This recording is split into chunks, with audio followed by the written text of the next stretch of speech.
2 देखिए, question number 2 है for any positive integer Q कोई एक पॉजिटिव इंटीजर यानी नंबर है 2 3 1 5 7 कुछ भी, कोई भी नंबर है। और कह रहे हैं कोई पॉजिटिव इंटीजर क्यू के लिए every odd integer is of the following form. Her odd integer जो है, ऑड नंबर क्या होगा, किस फॉर्म का होगा, क्यू फॉर्म का होगा, क्यू प्लस वन फॉर्म का होगा, 2q फॉर्म का होगा, 2q प्लस वन फॉर्म का। याद रखिए एवरी इवन इंटीजर कहता है तब तो आंसर ये होता है 2q। इवन मतलब बस 2 से मल्टीप्लाई कर दो, है ना, जो 2 के टेबल में इवन होता है।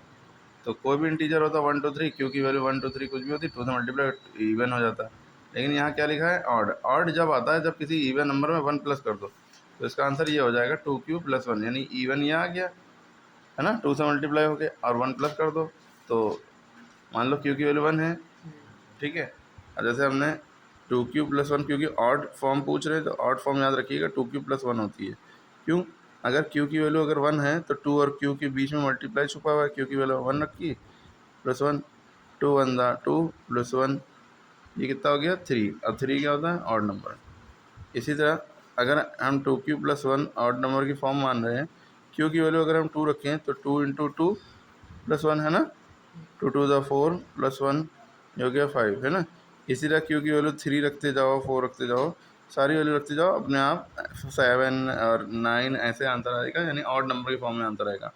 अगर इवन कह रहा होता तो क्यू बराबर, उसको बस 2q रखते हैं, 2q क्यू की वैल्यू 1 रखते, तो यहाँ पे हो जाता है 2 इंटू 1, 2 1 2, फिर 2q है, क्यू की वैल्यू 2 रखते, 2 इंटू 2 हो गया 2 2 4। देखिए इवन नंबर आते जाएंगे, 2 4 6 8 जो 2 के टेबल में आते हैं। ओके, तो इस क्वेश्चन का मतलब समझ में आ गया। तो ये क्वेश्चन कई बार आया भी हुआ बोर्ड में। उसके बाद अगला क्वेश्चन देखिए, if two positive integer p और q can be express in form of p बराबर A B square and q बराबर ए क्यूब बी। कह रहे हैं ए और b प्राइम नंबर है, तो एलसीएम क्या होगा, p और q का एलसीएम क्या होगा। ठीक है, तो पहले p बराबर ए बी स्क्वायर लिखा है, q बराबर ए क्यूब बी लिख लेते हैं। अकॉर्डिंग टू क्वेश्चन p बराबर ए बी स्क्वायर, q बराबर ए क्यूब बी लिखा है, एलसीएम इन दोनों को पहले निकालना है। तो p को हम लिख सकते हैं a इंटू बी स्क्वायर, का मतलब है b इंटू बी, है ना, जितनी बार हो तो इसकी बार उतनी बार खोल लो। और q की वैल्यू क्या दी हुई है, ए क्यूब, का मतलब a 3 बार हो गया, है ना, और b 1 बार। तो क्या निकालना है, एलसीएम निकालना है इन दोनों का, ठीक है, LCM of p and q।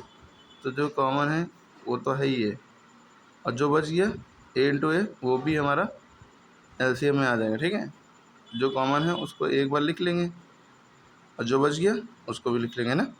तो एलसीएम का मतलब ये जो कॉमन है वो तो लिखो, जो बच गया उसको भी लिख लो। 1 2 3, एक 3 बार बचा ए क्यूब हो गया, बी 2 बार बचा बी स्क्वायर हो गया। ये हमारा एलसीएम आ गया A B square A cube B का, ठीक है। तो हमारा कौन सा ऑप्शन सही है, ए क्यूब बी स्क्वायर। ओके, दोनों क्वेश्चन समझ में आ गए। बाकी नेक्स्ट वीडियो में उसको बता देते हैं।